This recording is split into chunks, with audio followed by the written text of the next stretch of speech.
NCERT 12 Physics Exercise 13.9. Calculate the height of the potential barrier for head-on collision of two deuterons.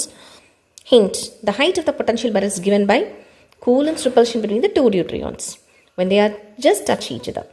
Assume that they can be taken as heart of the sphere of radius 2 fm. அதாவது ரெண்டு டியூட்ரியன் head on collision நடக்குது.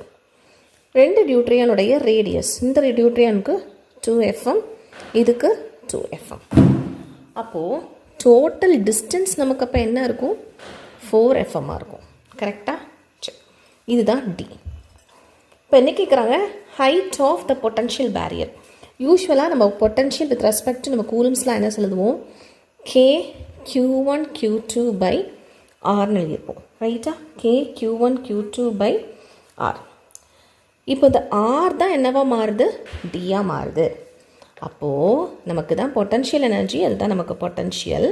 யூஸ்வலாக பொட்டன்ஷியலில் வந்து in terms of potential பேரியரை யூவை in terms of ஜூலில் எழுதுவோம். இப்போ இந்த ஜூலை நான் எலக்ட்ரான் வோல்ட்டில் எழுதணும். ஓகே, அப்போது கேக்கு 9×10⁹, q1 q2 தான் இது ரெண்டு டியூட்ரியான், அதில் எலக்ட்ரான்ஸ், E² பை ஆருக்கு பதிலாக டி போடுறேன். ஓகே, இப்போது ஜூல்லே இருக்கட்டும், இது வந்து ஜூல்லே இருக்கட்டும். அப்போது 9×10⁹, E² 1.6 × 10⁻⁻19 the whole square by d எவ்வளோ வரும்? 4 வரும். ஃபெம்டோமீட்டருங்கிற போது 10⁻⁻15.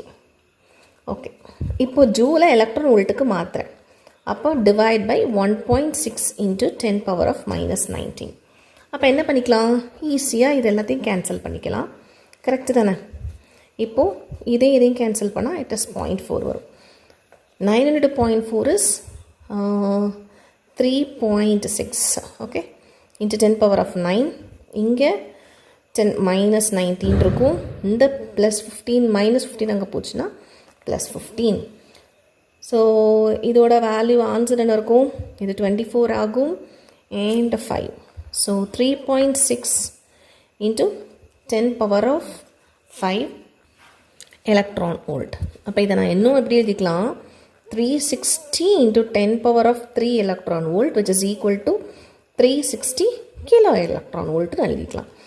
ஸோ நம்மளோட potential barrier or barrier, okay, potential barrier. So potential barrier எவ்வளவு? 360 kilo electron volt. That's all.